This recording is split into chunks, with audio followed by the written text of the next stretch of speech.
This is TechCrunch. TikTok users' attempted migration to the Chinese app RedNote isn't going too well. I'm Imran Sheikh, and it's now time for your Wednesday Daily Crunch, starting with 3 big headlines. Looks like Meta is reducing its workforce by about 5% through performance-based terminations, Bloomberg reported on Tuesday.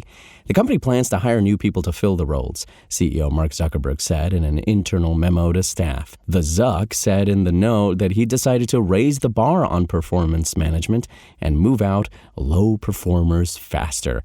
Meta employed around 72,000 people as of September, so a 5% cut in jobs will affect around 3,600 people. Affected employees will be notified by February 10th. The upcoming cuts come as Meta has laid off a large amount of its workforce in recent years. The company most recently laid off employees in October and let go of 10,000 workers in 2023. In 2022, Meta laid off 11,000 employees. With less than a week left in office, President Joseph Robinette Biden is not done leaving his mark on the AI industry. President Biden issued an executive order on Tuesday that'll allow private sector AI companies to lease federal sites owned by the Department of Defense and Department of Energy in order to build AI data centers.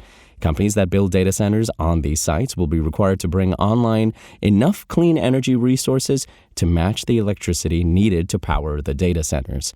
Don't get it twisted, this ain't no grant program. AI companies that build data centers on these federal sites will need to pay the full cost to build, operate, and maintain them. In a press release, the White House said that this order is meant to strengthen and secure the U.S.'s global leadership on AI and prevent domestic AI companies from depending on other countries to access AI tools and infrastructure.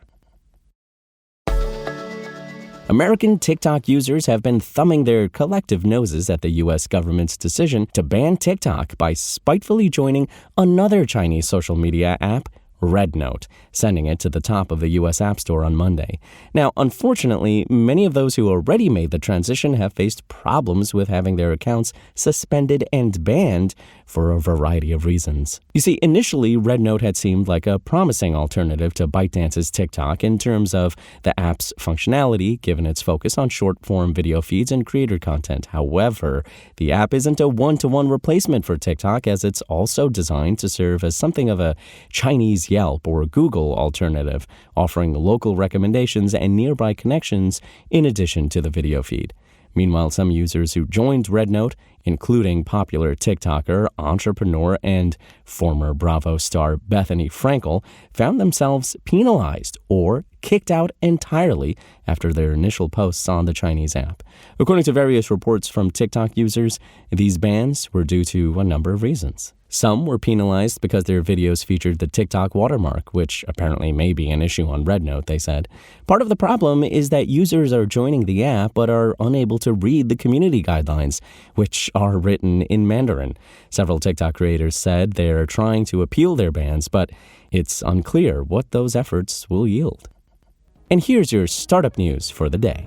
It's not an easy time to raise money for an electric vehicle startup, especially given how many have failed or are close to failing. The Los Angeles-based Harbinger has pulled it off by taking a hyper-focused approach to electrifying commercial trucking.